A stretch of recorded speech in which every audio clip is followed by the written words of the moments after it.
con gli stivali. C'era una volta vecchio Mugnao che lasciò in eredità ai suoi figli e suo averli il più grande tocco il mulino al figlio di mezzo tocco un vecchio asino e infine al frigorifero il gatto. Il ragazzo non sapeva cosa farsene di quel gatto e si chiedeva come sarebbe riuscito a parcourirsi qualcosa di mettere sotto i denti, ma il gatto gli disse non preoccuparti, procurami un paio di stivali e un piccolo e fidati di me.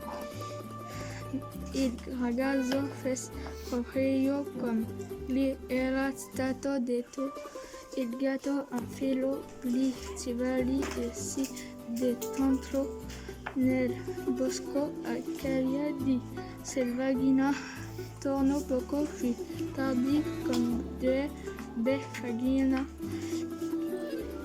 che m'allegra questa sera festeremo, disse il ragazzo, ma il faghino non erano per loro.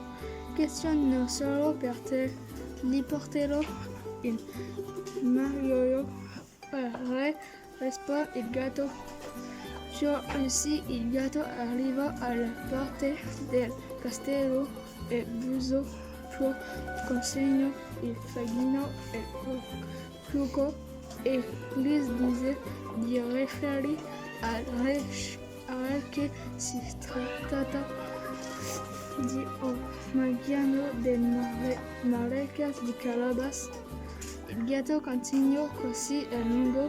Ogni giorno portava qualche dono al re da parte del Marchese di Carabas e intanto il suo padrone faceva la fame. Più una mattina disse al ragazzo: vieni con me quando raggiungeremo il fiume a fare un bagno, ma non appena vedrai passare la carrozza reale finì di annegare.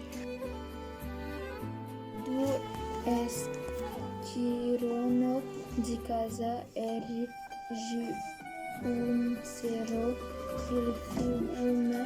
Il ragazzo entrò in acqua mentre il gatto andò a fare visita ai contadini che coltivavano i campi lungo le sponde.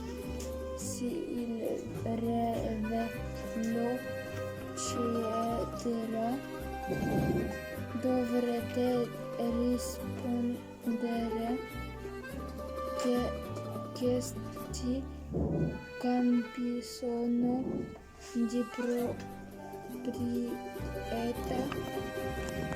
del Marchese di Carabas. Se non lo fareste, vi farò uccidere tutti. Chiaro sibillò il gatto e i contadini chinando il capo annuirono.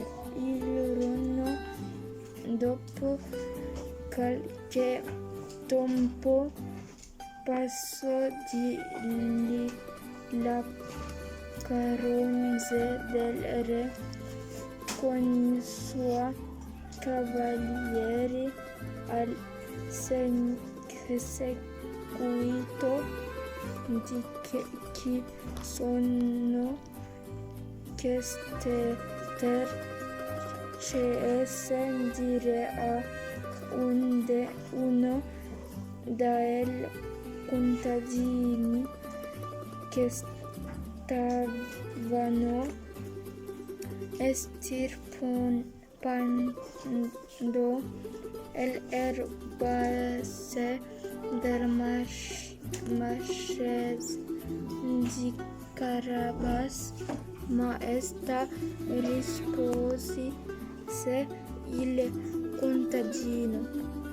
Questo Marchese si porta ogni giorno, deve essere un uomo ricco e buono, pensò trasferirsi.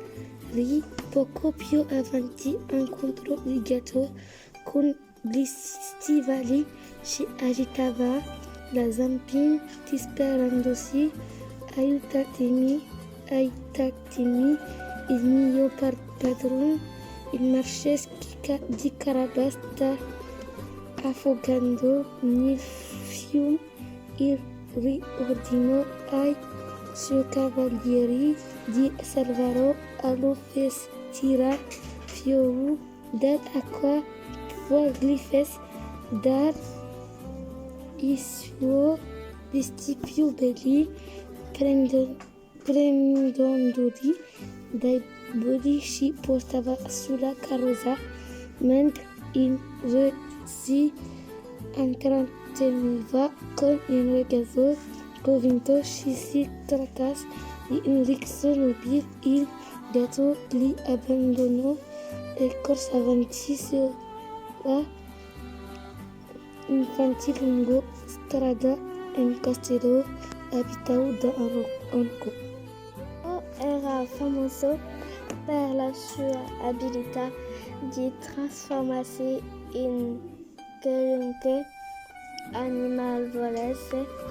Così il gatto entrò e chiese di essere portato al cospetto dell'orco. E così tu saresti l'orco capace di trasformarsi in qualsiasi animale desideri. Dico bene, proprio così, secondo me, però non saresti in grado di trasformarti in leone. L'orco prese la sfida molto sul serio e si trasformò in battibaleno. Il gatto, terrorizzato dal ruggito del leone, si nascose dietro una colonna stato di aglio e Jimmy sapresti anche trasformarsi in una serpe velenosa. L'orco in un attimo si trasformò in una vetera dei lunghi denti affilati stilavano gocce di veleno nero meraviglioso ma pomposo. Il suo trucco si trasformati in tutti gli animali feroci e velenosi, ma sono certo che non sapresti diventare a topolino così piccolo da sta nel pomolo della mia zampa. Giudici stea guarda ed ecco che l'orco divenne un topolino bianco così piccolo da star tra zampe di un gatto. Il gatto con stivali soddisfatto, poi con un balzo a ferro rocco orme inoffensivo e lo divorò in un sol boccone. Da oggi questo castello appartiene al Marchese di Carabas. Il Marchese sta arrivando in compagnia del re. Prepara le distanze più belle, esclamò il gatto. I servitori del castello furono ben felici di sapere che da quel momento avrebbero servito un nobile invece di un orco. Il gatto tornò lungo la strada e raggiunse la carrozza, poi si affacciò alla finestra e disse: Maestà, il castello del Marchese è poco più avanti, fermiamoci a riposare lì.